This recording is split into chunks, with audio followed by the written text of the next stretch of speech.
एक कदम ईश्वर की ओर। मुमुक्षु व्यवहार प्रकरण 19वां सर्ग। दृष्टांत के अर्थ निरूपण के सिलसिले में नित्य अपरोक्ष दृष्टा दृश्य आदि के साक्षी ब्रह्मरूप प्रमाण तत्व का शोधन। श्री वशिष्ठ जी ने कहा, हे श्री राम जी, जिस अंश का विशेष रूप से प्रतिपादन करने की विवक्षा हो उसी से सादृश्य सब उपमानों में गृहीत होता है। उपमान और उपमेय में सर्वथा सादृश्य होने पर उपमान और उपमेय में क्या अंतर रहेगा? भाव यह कि विशेष अंश में ही सादृश्य गृहीत होता है, अन्यथा गाय के समान गाय है इत्यादि स्थान में जाति आदि से भी सादृश्य की विवक्षा होने पर भेद न होने से उपमान मात्र का उच्छेद हो जाएगा। तत् और त्वम पदार्थ के परिशोधन के उपयोगी तत् दृष्टांत बुद्धि होने पर अद्वितीय ज्ञान स्वरूप आत्म तत्व रूप शास्त्रार्थ का ज्ञान होने से अर्थात अद्वितीय आत्म तत्व विषयक अखंडाकार वृत्ति का उदय होने से उससे अभिव्यक्त महावाक्यार्थ भूत ब्रह्म स्वरूप से ही भली भांति सिद्ध अज्ञान और उसके कार्य का विनाश रूप निर्वाण होता है। वही निर्वाण दृष्टांत बुद्धि का कहा जाता है। इसीलिए दृष्टांत और दार्ष्टान्तिकों के विविध विकल्पों का अर्थात दृष्टांत का दार्ष्टान्तिक से भेद और दृष्टांत में दार्ष्टान्तिक के प्रचुर धर्म भक्त के प्रसंजक, क्या यह दृष्टांत सर्वांश में है या कुछ धर्मों के अंश में इत्यादि विकल्पों का कोई प्रयोजन नहीं है। जिस किसी युक्ति से महावाक्यार्थ का समाश्रय करना चाहिए। हे श्री रामचंद्र जी, आप शांति को परम कल्याण समझिए, उसी की प्राप्ति के लिए यत्न कीजिए। भोजन योग्य भात यदि पक गया तो उसके पाक में साधनभूत दृष्टांत आदि के मिथ्या होने से क्या क्षति है? औषधम पीब भ्रातुरीव ते शिखा वर्धिष्यते, यानी औषधि पियो, भाई के समान तुम्हारी भी शिखा बढ़ जाएगी।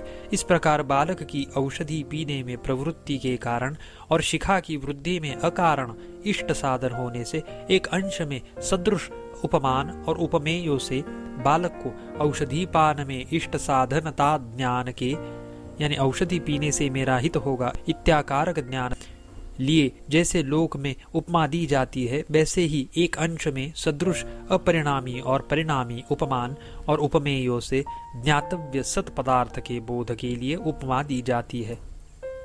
विवेक शून्य बुद्धि वाले पुरुष को इस संसार में पत्थर की चट्टान के बीच में उत्पन्न अत्यंत मोटे अंधे मेढक के समान भोगों में आसक्त नहीं होना चाहिए, किंतु शांति आदि के लाभ के लिए प्रयत्न करना चाहिए।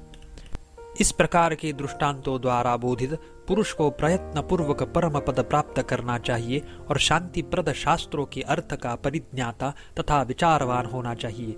सतशास्त्रों के उपदेश, सज्जनता, बुद्धि, शास्त्रज्ञ और आत्मज्ञानियों के समागम से पूर्व की अंतरंग साधन क्रम से युक्त धर्मों, गुरु सेवा आदि के उपयोगी धनों और शास्त्र के तात्पर्य विषयी भूत अर्थों के उपार्जन रूप कर्म में तत्पर बुद्धिमान पुरुष को तब तक विचार करना चाहिए जब तक कि पुनः नष्ट न होने वाली चतुर्थ पद नामक, यानी सप्तम भूमि का प्राप्ति रूप शांतिमय आत्म विश्रांति प्राप्त नहीं हो जाती।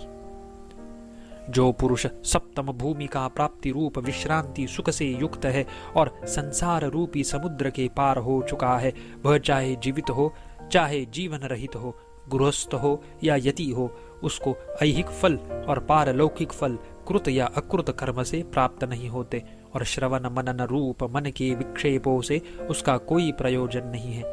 वह मंदराचल रूप मंथन दंड से रहित समुद्र के समान स्वस्थ रहता है।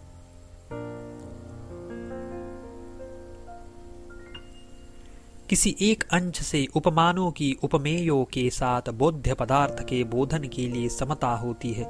बोध्य पदार्थ के बोध के उपयोगी होने के कारण इस बात पर अवश्य ध्यान देना चाहिए कि दूसरे के पक्ष का खंडन करने के लिए ही चोच की नाई तनिक बोध को मुंह में लगा न बैठ जाना चाहिए, अपितु बोध को हृदय में प्रविष्ट करा देना चाहिए, अन्यथा स्वपुरुषार्थ का विनाश अनिवार्य हो जाएगा। हे श्री राम जी, आपको जिस किसी भी युक्ति से ज्ञातव्य पदार्थ का ज्ञान अवश्य प्राप्त करना चाहिए। जो लोग बोध चंचू यानी अपूर्ण बोध है, वे परपक्ष खंडन में ही व्याकुल रहते हैं, अतएव युक्ति और अयुक्त का विचार नहीं कर सकते। हृदय रूपी संविदा आकाश में विश्रांत अनुभव स्वरूप आत्म रूप वस्तु में जो अनर्थ बुद्धि करता है, वह पहला बोध चंचू है। भाव यह है कि ज्ञान के फल को जो अनर्थ रूप से समझे, वह पहला बोध चंचू है।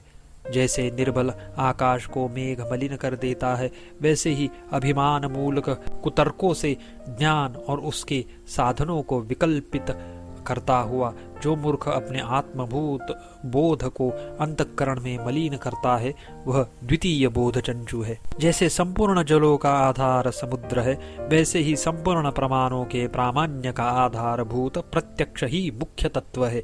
इसीलिए उस प्रत्यक्ष को ही तत्वतः आपसे कहता हूँ, उसे सुनिए। जैसे सब प्रमाणों की सार इंद्रियां हैं, वैसे ही संपूर्ण इंद्रियों का सार अपरोक्ष ज्ञान है, ऐसा श्रेष्ठ लोगों का कहना है। वही अपरोक्ष ज्ञान मुख्य प्रत्यक्ष है, जो घटमहम जानामि इस त्रिपुटी ज्ञान से जो सिद्ध, जो अवच्छेद भूत, आश्रयभूत और विषयभूत वस्तु है, वह भी प्रत्यक्ष कही गई है। व्यवहार भूमि में अनुभूति, वेदन और प्रतिपत्ति का नामाक्षरों के अनुसार प्रत्यक्ष यह नाम किया गया है। वह साक्षी ही प्राण धारण के कारण जीव कहा जाता है। साक्षी ही वृत्ति रूप उपाधि से संवित कहा जाता है। अहम इत्याकारक प्रतीति का विषय वही प्रमाता कहा जाता है। वही साक्षी जिस विषयाकार की वृत्ति से आवरण भंग होने पर आविर्भूत होता है, वह पदार्थ कहा जाता है। इस प्रकार साक्षी ही क्रम से त्रिविधता को प्राप्त होता है। जल जैसे तरंग आदि के रूप में प्रकाशित होता है, वैसे ही वही परमात्मा नामक अद्वितीय नित्य सर्वव्यापक सर्वावभासक चैतन्य ही विविध भ्रमों को करने वाले संकल्प विकल्प प्रधान अंतःकरणों से जगत के रूप में प्रकाशित होता है। सृष्टि के पूर्व में वह साक्षी एक और अकारण रूप से विराजमान था। तदुपरांत सृष्टि आरंभ में सृष्टि लीलावश सृष्टि भाव को प्राप्त हुए उसने अपने स्वयं ही कारण भाव का आविर्भाव किया, अर्थात आप ही अपना कारण हुआ। यद्यपि एक ही में वास्तविक रूप से कार्यत्व और कारणत्व नहीं बन सकते, तथापि साक्षी चेतन में कारणता अविचार यानी अज्ञान जनित होने से सत नहीं है, फिर भी जीव को सत सी प्रतीत होती है। इस अज्ञान संवलित आत्मरूप प्रकृति में जगत अभिव्यक्त हुआ है। इस प्रकार यह जगत आरोपित है, यह भाव है। विचार से उत्पन्न आत्म साक्षात्कार भी अपने से उत्पन्न और परमार्थ रूप से अपने से अभिन्न ही जगत रूप शरीर को अज्ञान के विनाश द्वारा विनष्ट कर तत्वज्ञ पुरुषों को आत्मभूत अनावृत्त अपरिच्छिन्न परम पुरुषार्थ को प्राप्त कराता है। जब विचारवान पुरुष आत्माकार हो जाता है, तब विचार भी निवृत्त हो जाता है। तब निरुल्लेख यानी शब्द आदि का अविषय एकमात्र ब्रह्म ही अवशिष्ट रह जाता है। इस प्रकार प्रपंच के बाधित होने पर अपने बुद्धि इंद्रिय आदि के साथ इच्छा आदि से रहित मन के शांत होने पर कार्य अकार्य इच्छा आदि का कुछ भी प्रयोजन नहीं रहता, क्योंकि बाधित का सत्य रूप से भान न होने के कारण प्रारब्ध जनित क्रिया भास से क्रिया और उसके फल का भोग नहीं होता, यह भाव है। इच्छादि रहित मन के शांत होने पर कर्मेंद्रिय आदि कर्म में नहीं चलाए गए यंत्रों की नाई प्रवृत्त नहीं होते। मन की शांति होने पर कर्मेंद्रियों के और उनकी प्रवृत्ति के निमित्त विषय स्फूर्ति के न होने से जीव में चलन क्रिया का अभाव है। इस अभिप्राय से निर्मंदर एवं मुषोदीहि यानी मंथन दंड रूप मंदराचल से शून्य समुद्र के समान यह दृष्टांत दिया है। भाव यह कि अज्ञानियों की दृष्टि से चलन क्रिया का भान होने पर भी जीवन मुक्तों की चलन क्रिया सिद्ध नहीं हो सकती। जैसे काठ की नाली के भीतर लकड़ी से बने हुए दो भेड़ों को परस्पर भिड़ाने में भीतर रखी हुई और भीतर से खींची जाती हुई रस्सी कारण है, वैसे ही मन रूपी यंत्र के चलने में विषयों की स्फूर्ति कारण है। जैसे स्पंदन वायु के ही अंतर्गत है, वैसे ही रूप, अवलोक, मनस्कार तथा पदार्थ या विषय इनसे परिपूर्ण जगत वेदन के यानी विषय स्फूर्ति के अंतर्गत है। इन दोनों के ही विषय पदार्थ है। शुद्ध सर्वात्म वेदन कर्म परिपाक की व्यवस्था से प्राणियों के कर्म भोग के लिए जैसे आविर्भूत होता है, उन्हीं का रूप धारण कर उत्पन्न हुआ सा विस्तृत देश, काल, बाह्य और अभ्यंतर पदार्थों के स्वरूप से शोभित होता है। सर्वात्म रूप विचार देह आदि दृश्यताभास को देख कर ही वही मेरा स्वरूप है, यो अज्ञान से समझता हुआ जीव भाव से स्थित है।